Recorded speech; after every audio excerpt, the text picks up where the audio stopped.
Arc-en-ciel.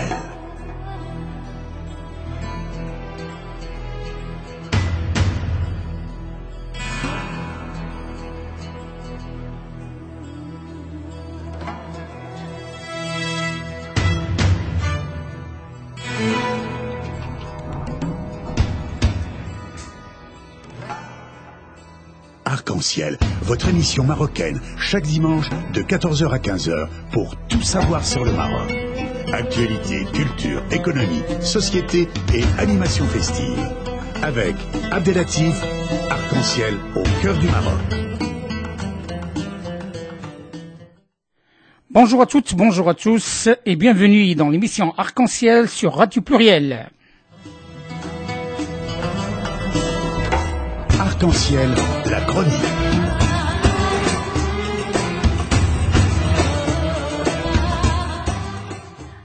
Toujours fidèle à notre coutume depuis presque maintenant 1 an et demi, l'équipe Arc-en-ciel, Abdelatif Sadri à l'animation, le média la technique et notre éditorialiste Hamid Chrit à Paris et Henri Fabre et Mathieu Boarga Abiga.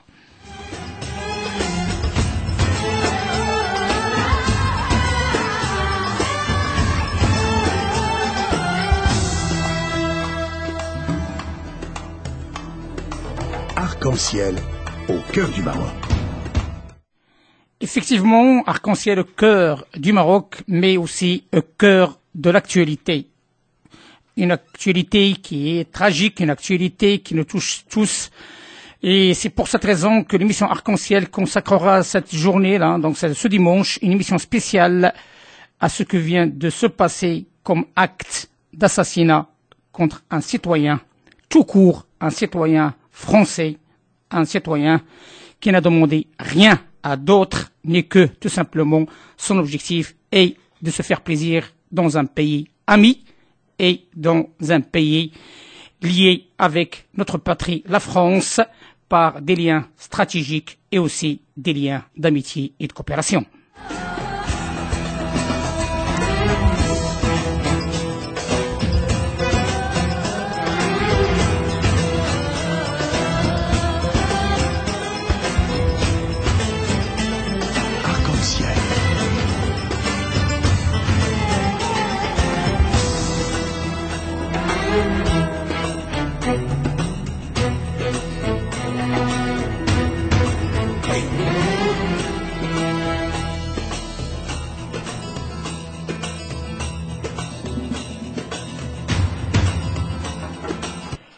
Aujourd'hui, nous sommes en direct avec un spécialiste dans la matière, un spécialiste n'est que le directeur du centre de recherche, un centre français de recherche et de renseignement, Monsieur Eric Dinissi. Oui, Monsieur Dinissi, bonjour. Allô, bon. Je tiens à vous remercier au nom de l'équipe Arc-en-ciel, l'émission marocaine pour la promotion des relations France-Maroc, la bienvenue et nous sommes heureux de vous avoir malgré cette actualité tragique, sachant que Monsieur Eric Dinissi a parlé ça fait un certain temps quand même sur notre antenne, de ce qui est en train de se passer avec il a tiré la sonnette d'alarme depuis un certain temps par rapport à ce risque éventuel et maintenant on est devant le fait accompli. Eric Dinissi, c'est le directeur du Centre français de recherche et de renseignement, docteur S sciences politiques. Il a été successivement analyste à la direction de l'évaluation et de la documentation stratégique du secrétariat général de la défense nationale SGDN, ingénieur commercial export chez Matra Défense et directeur des études du Centre d'études et de prospectives stratégiques, fondateur et directeur général du cabinet d'intelligence économique, créateur et directeur des départements d'intelligence économique du groupe JOS. Monsieur Eric Dinissi, avec un CV assez long, nous souhaitons qu'il nous donne son avis et sa vision devant cette situation dramatique qui touche pas que l'Europe, et il touche le monde entier. Oui, bonjour, merci à vous. Et vous savez que c'est toujours avec un grand plaisir que j'interviens sur votre antenne et que je réponds à vos invitations. Je crois qu'il y a paradoxalement deux enseignements à tirer des événements actuels. Le premier, bien sûr, c'est la constatation de la barbarie sans cesse croissante de ces criminels notoires qui agissent au nom du soi-disant djihad et de l'islam. Ça, malheureusement, ce n'est pas nouveau. On observe en ce moment une espèce de surenchère dans les atrocités, dans la radicalisation, qui est très préoccupante. Maintenant, moi je suis beaucoup plus mesuré sur l'accroissement de la menace terroriste pour plusieurs raisons. Parce que dans le cas français, puisque c'est celui que nous étudions, il ne faut pas que nous oublions que depuis le 11 septembre 2001, Ben Laden et son équipe nous avaient promis des attentats pires que tout. Nous n'avons rien vu venir. Puis en 2013, suite à l'intervention française au Mali, les différents groupes terroristes de la région, AQMI, le Moudjahou, Ansardine et quelques autres, nous avaient promis pique-pendre, il ne s'est rien passé. Et je crois qu'il faut rester très mesuré lorsqu'un groupe de psychopathes comme l'État islamique d'Irak lance des appels au monde entier pour tuer des Canadiens, des Américains, des Occidentaux et en particulier des Français. Ce n'est pas parce que ces gens-là font des déclarations qu'elles sont suivies des faits. Je crois que ce qui s'est passé avec Hervé Gourdel est plus un enlèvement d'opportunité qui a été exploité par des criminels algériens qu'une véritable stratégie du groupe terroriste. Donc, si j'ai bien compris, Monsieur Dinissé, il faut les médias, surtout, parce qu'il y a une responsabilité assez importante sur le dos des médias, de mesurer un petit peu l'enjeu des différentes déclarations à droite à gauche par rapport à ce réel danger.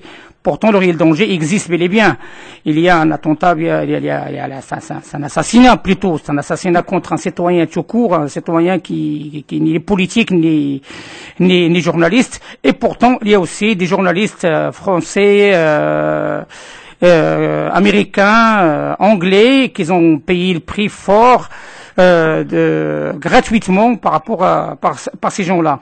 Mais ma question, Monsieur Dinissé, ça rentre dans la logique d'une stratégie qui devrait être une stratégie un petit peu généraliste, parce que vous êtes parmi les premiers qui ont annoncé que au Mali et avec la dangerosité de AQMI, au sud du Maroc, il y a un risque réel de propagande et un risque réel que cette affaire prend de l'ampleur. La question, pourquoi l'Irak, la Syrie et le sud du Maroc avec AQMI? Écoutez, vous répondez à la deuxième partie de la question, c'est qu'autant je pense qu'il n'y a pas nécessairement un accroissement important du danger en France, autant l'accroissement du danger hors de France est bien réel. D'abord, il faut rappeler que l'État islamique est un groupe qui cherche à occuper des territoires, donc il est beaucoup plus concentré sur le contrôle des territoires que sur les actions en Occident.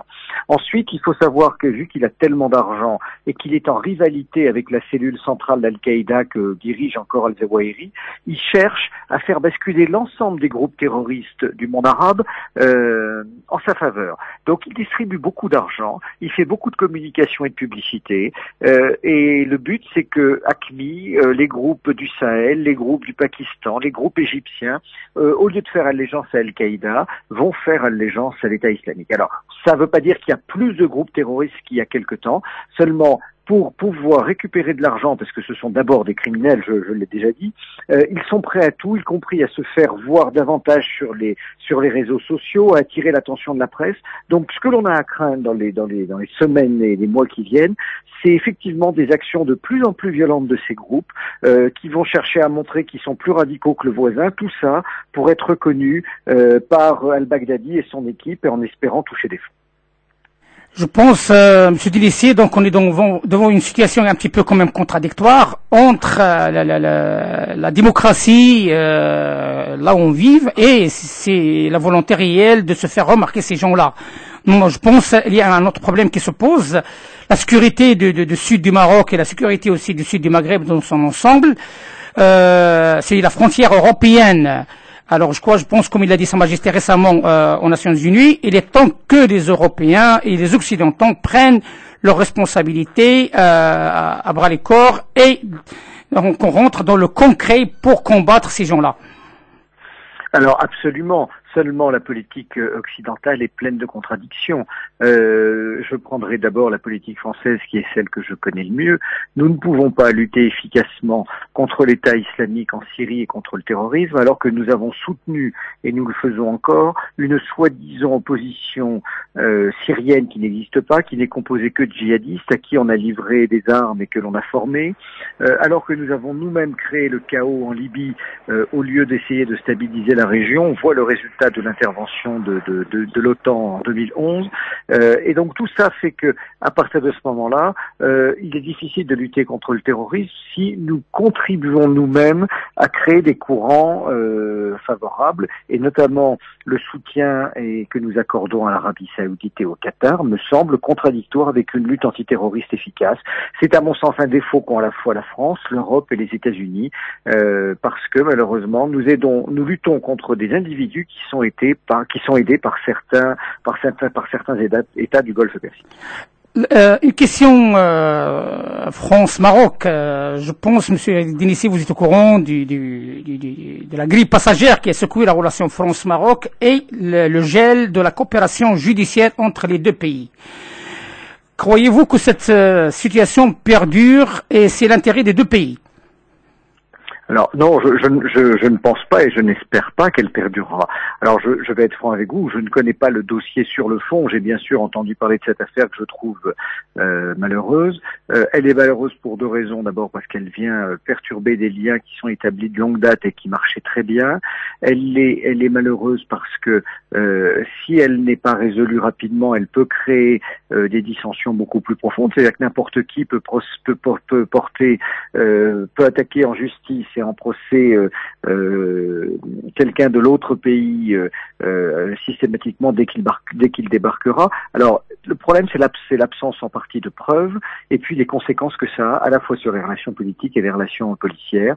Je crains que malheureusement cette affaire mette encore quelque temps à être résolue et j'espère qu'elle le sera dans le souci des bonnes relations entre nos deux pays.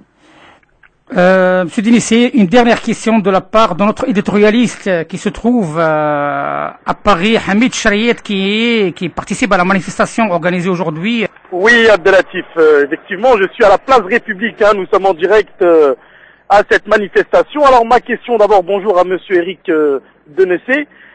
Bonjour. Monsieur Eric Denessé, pourriez-vous nous dresser un état des lieux de la situation actuelle après cette série d'assassinats du journaliste et plus particulièrement de ce monsieur Gourdel? Écoutez, la situation aujourd'hui est malheureusement celle d'une menace terroriste maximale, mais une menace qui en réalité n'est pas beaucoup plus importante que celle que nous connaissons depuis plus de 13 ans, parce que depuis les suites du 11 septembre 2001, tous les pays du monde arabe et tous les pays occidentaux vivent sous cette pression et cette menace terroriste de manière constante. Donc c'est vrai que depuis l'été dernier où al-Baghdadi a déclaré l'État islamique, on a ce sentiment d'être un peu plus en insécurité, mais l'insécurité réelle, elle est beaucoup plus forte pour les Syriens et les Irakiens qui vivent sous le régime de ces psychopathes que pour les Occidentaux qui voient la menace de loin. Je crois qu'en France et en Europe au sens général, il y a un élément sur lequel nous n'insistons pas assez. Nous restons, en tout cas dans le discours, très mesuré à l'encontre de la confrérie des frères musulmans, qui parfois dans nos pays passent pour des islamistes modérés. Or, je crois que les racines même de tous les groupes terroristes depuis les années Sadat en Égypte, depuis les années 70, et on l'a vu avec Al-Qaïda et l'État islamique, tous ces individus-là puisent leur idéologie, leur raison d'être dans les textes et dans l'idéologie des frères musulmans, que ce soit d'Hassan al-Banna ou de Saïd Qutb. Et je crois que continuer à accorder à ces groupes un statut, entre guillemets, d'islamiste modéré est totalement contre-productif. C'est sur l'idéologie des frères musulmans et contre les frères musulmans qu'il faut lutter si on veut atténuer le terrorisme international. Oui, monsieur Denessé, vous avez écrit un ouvrage aussi, La face cachée des révolutions arabes. Et dans cet ouvrage, vous avez parlé de démystification. On a vu bien sûr dernièrement le cheikh du Qatar, Tani, monsieur Tani, Ahmed Tani, qui a parlé d'une grave erreur de mélanger les islamistes et les terroristes. Qu'en pensez-vous? Écoutez, bien évidemment, ce n'est pas exactement la même chose. mais en réalité, on voit bien que tous les groupes terroristes sont bien issus de l'idéologie islamiste. Donc à partir de ce moment-là, on ne peut pas non plus les déconnecter totalement, parce que c'est au sein même de ces groupes islamistes que tous les terroristes puisent leur raison d'être. Encore une fois, rappelons qu'en Égypte et surtout le Proche-Orient, que ce soit les mouvements djihad islamiques égyptiens, palestiniens et autres, ou les Jamaat Islamiyya, ou encore d'autres groupes armés, sont tous issus des frères musulmans qui, eux, sont des islamistes. Donc c'est le problème, c'est comme avec tout mouvement politique et militaire, on voit qu'il y a deux facettes. Il y a ce qu'on appelle la vitrine politico-légale et il y a le groupe terroriste. C'est le cas avec les Irlandais, c'est le cas avec les Corses, c'est le cas avec les Basques et c'est aussi le cas avec les islamistes radicaux où on essaie de nous faire croire que la vitrine politico-légale, c'est-à-dire les frères musulmans, est acceptable et que seuls les groupes terroristes ne le sont pas. C'est pourtant exactement la même dynamique. Oui, Monsieur Eric Denissi, la dernière question. Et vous êtes le directeur du Centre français de recherche de renseignement. Pouvez-vous nous dire quelques mots par rapport à ce centre et qui il est primordial plus que jamais maintenant par rapport à ce qu'il propose? Oui, alors ce que nous essayons de faire, c'est d'abord notre premier objectif, c'est d'expliquer à la population française ce qu'est le renseignement, parce que vous savez, dans notre pays, dès qu'on parle de renseignement, c'est quelque chose qui a mauvaise presse, on parle de barbouze, on imagine que ce sont que des activités inavouables, donc il y a un vrai travail de notre part pour réhabiliter le renseignement en France. Nous conseillons des parlementaires, nous conseillons des entreprises, nous conseillons une série d'acteurs dans le monde médiatique, académique également. Nous cherchons à toucher toutes les couches de la population française, puisque nous faisons des livres pour enfants et pour adolescents pour expliquer les choses.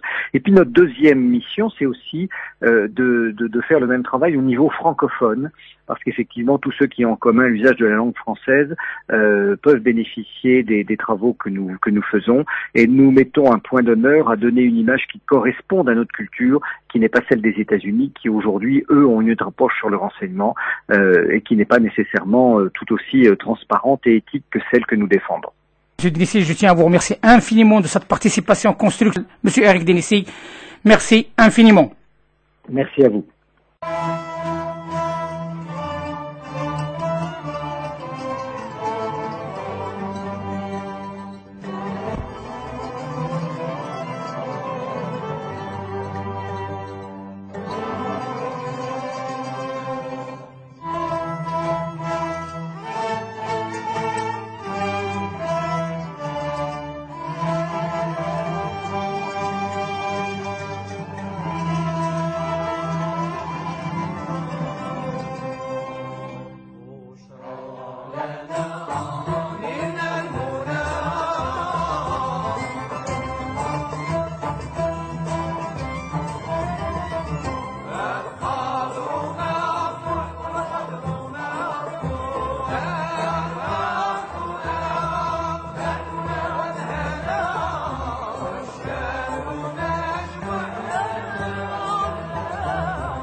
Toujours en direct de Paris avec notre éditorialiste et notre correspondant à Paris qui assiste à la grande manifestation contre le terrorisme, Hamid Shriet.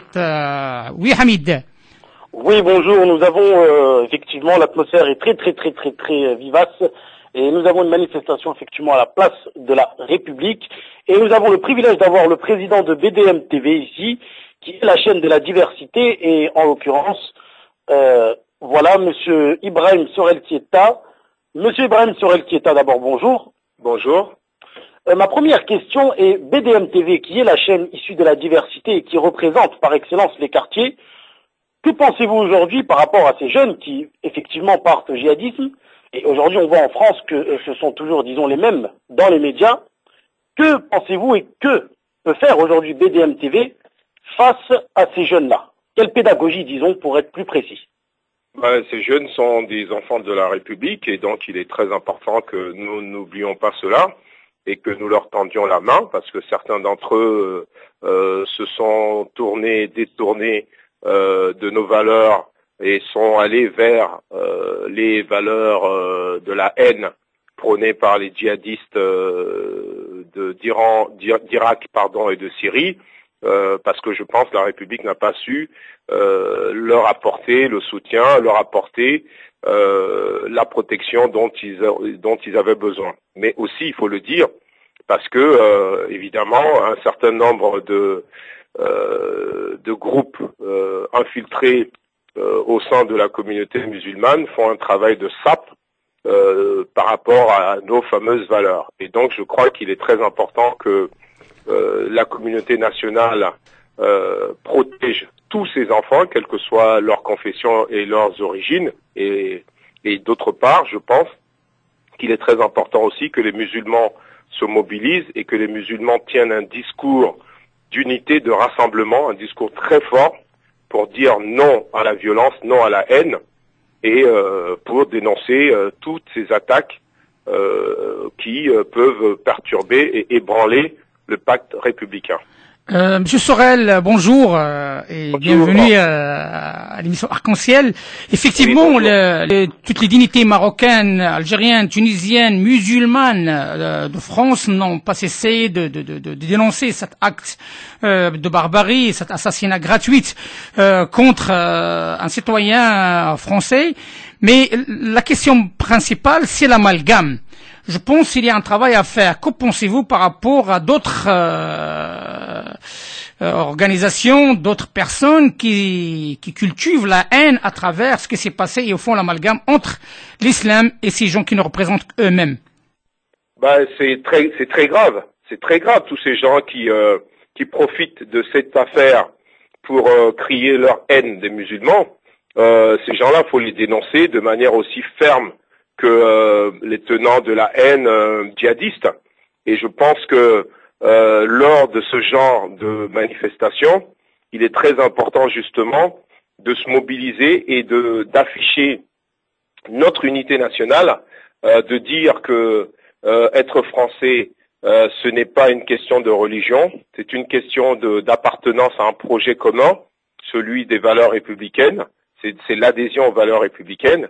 Et que à partir du moment où on est prêt à accepter les principes d'égalité, de liberté, de laïcité et de participer à la fraternité nationale, on est français. Et à partir de là, je pense que il faut marteler ce genre de discours haut et fort pour éviter que certaines personnes surfent sur nos divisions et tentent de stigmatiser davantage la communauté musulmane de France. Eh bien, écoutez, M. Brahim Sorel, je tiens à vous remercier infiniment de cette participation parce que Merci à vous et continuez parce que je pense qu'il y a besoin de ce genre de médias pour justement faire œuvre de pédagogie vis-à-vis de nos jeunes qui parfois sont assez perdus et ont besoin que des discours et des messages clairs et forts leur soient transmis. On essaye pour le mieux parce que notre objectif c'est de le vivre ensemble. Notre objectif c'est la paix parce que nous sommes une radio de paix, une radio plurielle, radio de la diversité, radio qui exclut l'exclusion. Et nous sommes fiers d'avoir des personnes comme vous et d'autres qui participent avec nous dans cette émission qui est là dédiée pour la promotion de ce savoir vivre. Et merci encore une deuxième fois. Merci à Hamid aussi. À toi l'antenne, Abdelatif. Merci, au revoir.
toujours sur l'émission Arc-en-Ciel, sur Radio Pluriel, et avec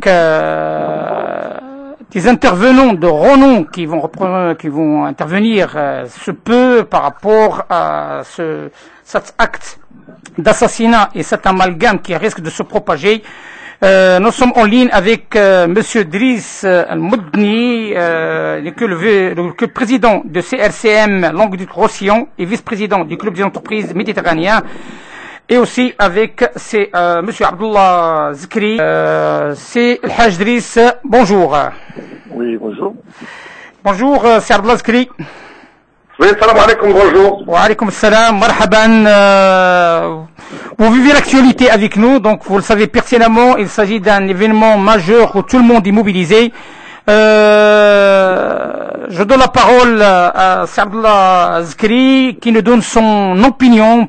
Bien, écoutez, ce qui vient de se passer actuellement, nous nous sommes exprimés sur les radios, sur les télés, je vais vous confirmer mon sentiment et mon opinion. D'abord, il va de soi que je condamne avec force l'acte qui a été commis contre une personne qui s'est rendue en toute quiétude en Algérie. Il s'agit d'un assassinat qui a été commis, un acte horrifiant, terrifiant que nous condamnons. Mais néanmoins, je tenais quand même à mettre un petit peu en garde ce qui implique les musulmans de France. Je le dis, je le répète.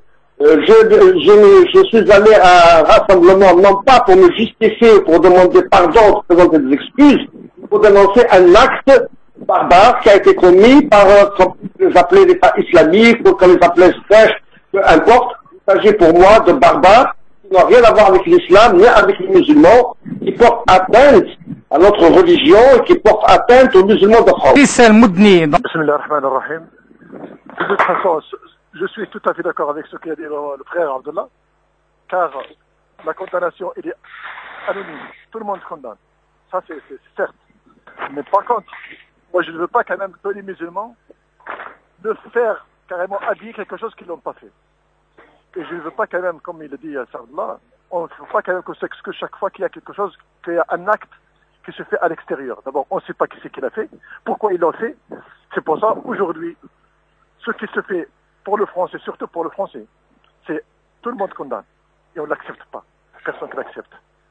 Par contre, aujourd'hui, il faut rester vigilant, toujours, parce qu'il y en a beaucoup de gens qui veulent faire des conneries et les mettre sur le dos des musulmans. Oui, c'est El Haj Driss, le message est clair. Zikri, ma question est d'ordre économique et social. D'après vous, la source et le terreau de ce fléau qui est dangereux?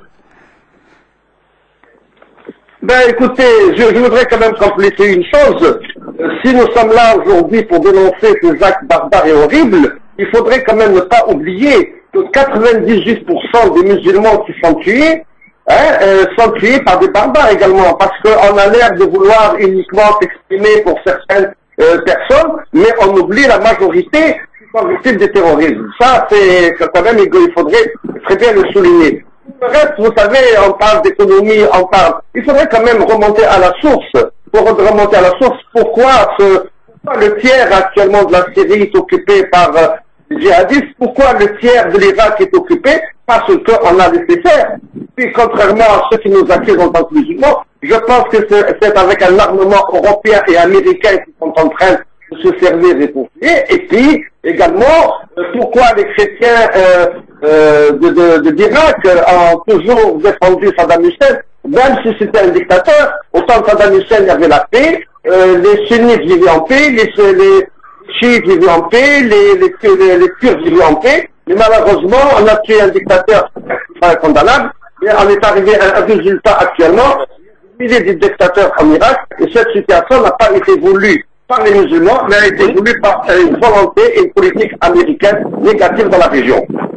Oui, c'est Abdullah Zikri, donc la question principale je la pose à El Haj Driss Al-Moudni, c'est une question, ces gens-là, ce prétexte, ils disent qu'on sont des djihadistes. C'est quoi le djihad, en vérité? Bon, le djihad, comme il a dit le prophète, le djihad al-nafs d'abord, pour commencer. Il faut essayer carrément de combattre lui-même, parce qu'il faut reprendre le bon chemin, et essayer de rester sur le bon chemin. C'est ça le djihad. Quand on arrive à exprimer ça, et quand on arrive à comprendre ça, à ce moment-là, on a tout compris. Mais si on prend le mot djihad pour tuer, bon, c'est pas ça le djihad. Le djihad que le prophète Mohammed sallallahu alayhi wa sallam a dit, c'est à la dernière minute, pour se défendre, ou quand il y a une agression. Là, il faut appeler au djihad. Mais c'est pas le cas. Pour le monsieur qui a été tué, c'est pas ça. Mais par contre, je reviens un peu en arrière, c'est vraiment ce fléau, il faut le radier. Il faut voir carrément la source. Et la source, moi je dis aujourd'hui, tant que la Palestine et Israël, il n'y a pas un État pour Israël, il y a un État pour Palestine, on aura toujours ce problème-là. Et Haj Driss, nous sommes en direct aussi avec une personnalité importante sur la région Rhône-Alpes, que Monsieur Ben Issa Chana, le vice-président du Conseil régional du culte musulman région Rhône-Alpes, président de l'association des entrepreneurs marocains en France, directeur France de la fondation HRF Secours Humanitaire et vice-président un grand nombre d'associations. Monsieur Chana Ben Issa, bonjour et bienvenue dans l'émission Arc-en-Ciel. Oui, bonjour, monsieur Satri. Oui. Ben, écoutez, donc l'actualité oblige, il y a l'intervention de monsieur Eric Dinissi sur un plan géopolitique et sécuritaire. Il y avait aussi l'intervention de monsieur Sorel Ketani, que le porte-parole de SOS Racisme. Maintenant, nous sommes en ligne, en direct avec monsieur Abdullah Zkri et c'est le Haj Driss Al-Moudni. On aimerait bien avoir ce qu'il en pense, le Rhône-Alpes, à travers Chana Ben Issa. Voilà, tout d'abord, je tiens à remercier Radio Pluriel pour me donner cette occasion de m'exprimer, et vous en particulier, monsieur Satri, et je salue en direct mes chers frères, donc Zekri et c'est Moudni, qui font un travail formidable dans leur région et à l'échelle nationale. Et je salue aussi tous les intervenants. À cette intervention, je profite de cette occasion pour rendre un grand hommage à la famille des victimes donc de cet acte barbare que les terroristes donc font au nom de notre religion de paix, de fraternité et d'amour. Donc, je tiens aussi à faire un appel à la nation, à l'échelle nationale, à tous les Français de toute confession, de s'unir et de faire face en front, donc contre ce terrorisme, donc qui progresse. Et je condamne fermement aussi les financeurs de ces djihadistes, ces financeurs de ces personnes qui s'appellent Daesh, qui font mal à notre religion, qui a appelé toujours et qui appelle toujours à la fraternité et au vivre ensemble. Nous avons appelé à un grand rassemblement ce mercredi, donc à 19h à la place Bellecour à Lyon, et c'est un rassemblement à l'échelle régionale. C'est une centre. L'islam, c'est une religion du vivre ensemble. L'islam, de quel droit ces terroristes prennent l'âme de quelqu'un, cette âme que Dieu lui a donnée, Allah, subhanahu wa ta'ala, il est seul donc qui a droit de prendre sa femme. Alors ces gens-là le font au nom de notre religion. Je trouve que c'est terrible quand même, c'est vraiment affreux ces actes barbares qui font du tort et qui font du mal à notre religion, qui est une religion de paix. Oui, c'est Ben Issa, c'est le Haj Driss Al-Moudni, c'est Abdullah Zkri. J'ai une question à vous trois, chacun s'il est matière de faire 2 propositions, voire 3, comme solution de prévention, comme solution à proposer à l'État français et à toutes les instances qui travaillent pour le vivre ensemble. Oui, c'est Abdullah Zkri. Oui. Ben écoutez, les propositions qu'il faut faire à l'État français. Première proposition, c'est de se pencher sur la question de la jeunesse. Vous savez qu'il y a actuellement une crise morale, une crise politique, une crise financière en France. Et vous savez que dans les quartiers, il n'y a plus d'argent pour pouvoir soutenir des projets pour ces jeunes qui sont au chômage. Avant, il y avait des jeunes qui n'avaient pas d'instruction, ils étaient au chômage. Aujourd'hui, c'est un autre phénomène.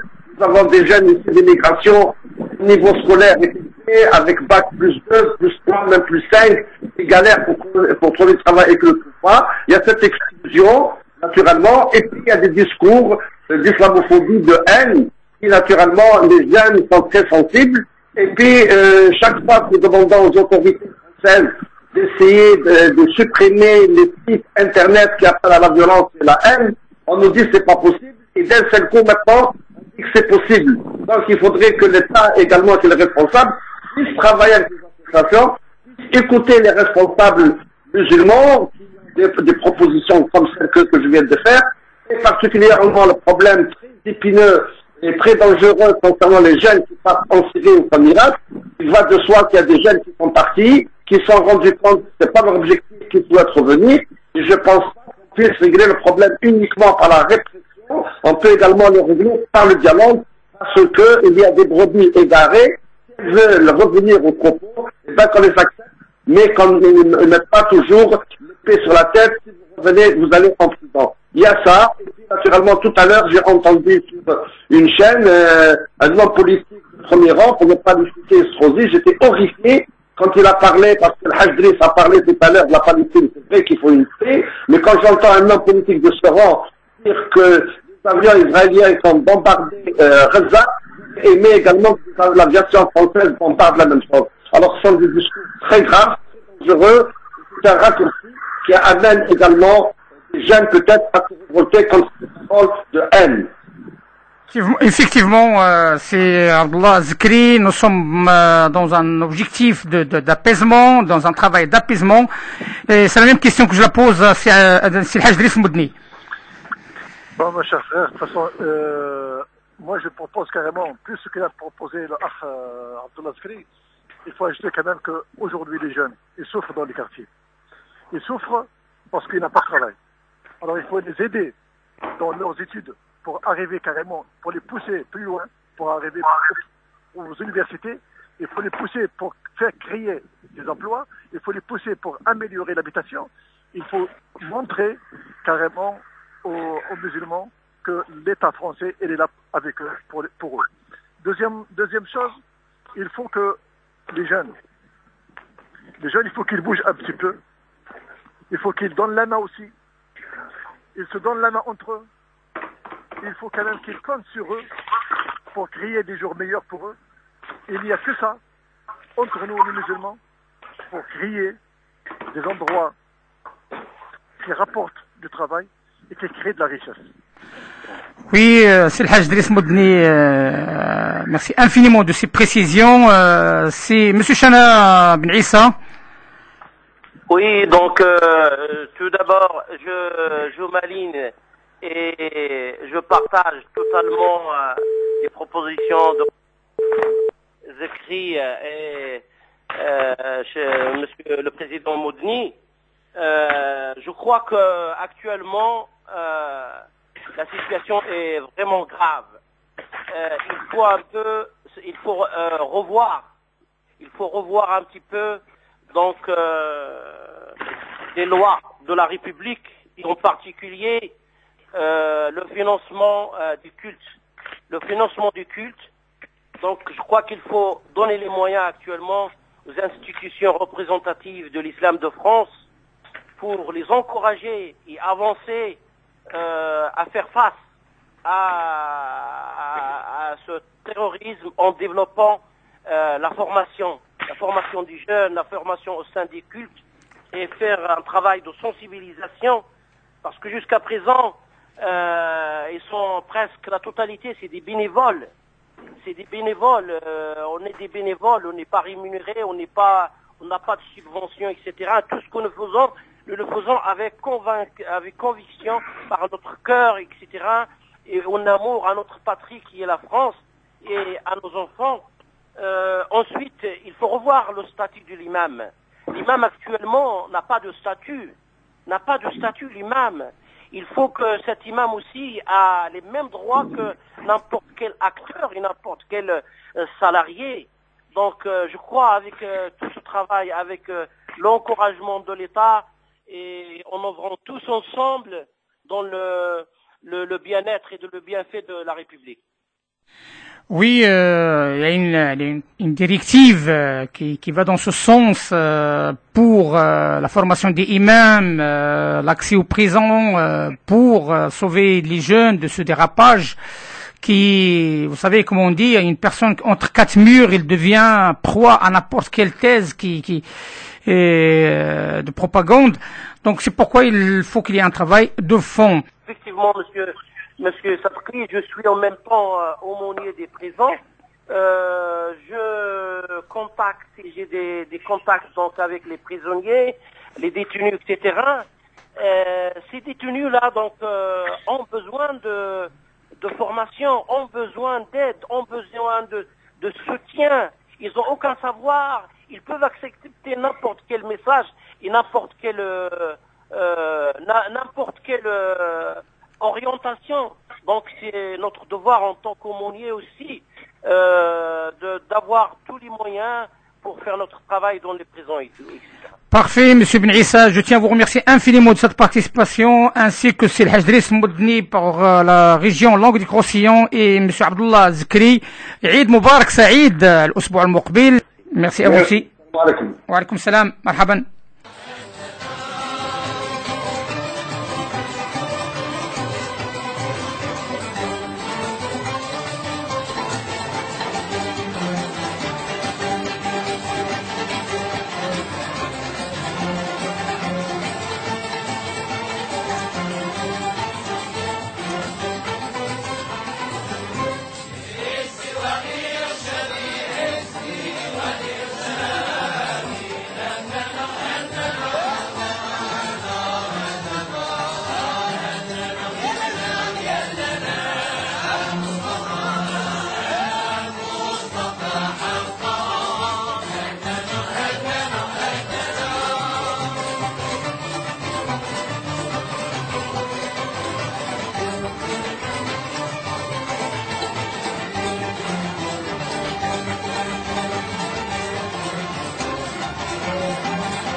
دائما عبر الأثير ببرنامجكم المحبوب، برنامج إيميسيون أركونسيال بإذاعة بلوريال، إذاعة التسامح، مع عبد اللطيف الصدقي وعبد الحميد الشريط، وكذلك المهدي آلا تكنيك et Henri Fabre et Mathieu Mbarga Abiga, nos correspondants et nous, journalistes de renom à Paris.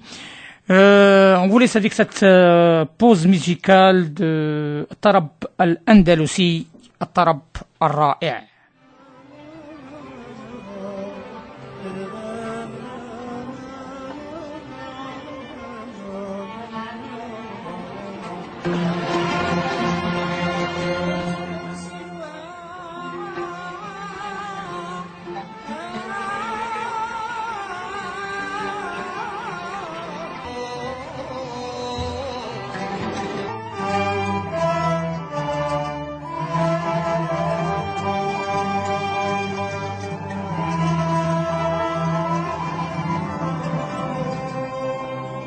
Une information capitale à nos éditeurs et auditrices sur le Maroc, puisque le Maroc est à l'honneur à l'Institut des cultures d'islam de Paris, puisque à Paris organise un automne marocain avec, entre autres, 2 grandes expositions à venir à l'Institut du monde arabe et au Louvre sur le royaume chérifien. Mais c'est l'Institut des cultures d'islam dans le quartier de la Goutte d'Or qui a ouvert le bal avec un festival dédié au Maroc jusqu'au 21 décembre au programme musique, conte, cinéma et aussi une exposition d'art contemporain.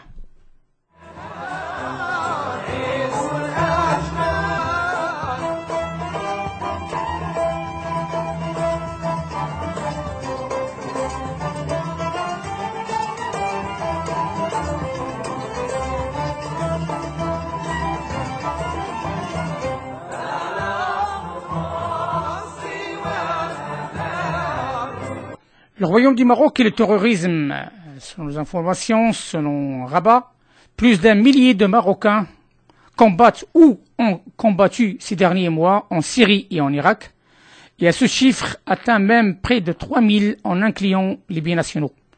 Le gouvernement marocain a donc mis en place un dispositif particulier de lutte contre l'organisation de l'État islamique en renforçant notamment sa législation antiterroriste.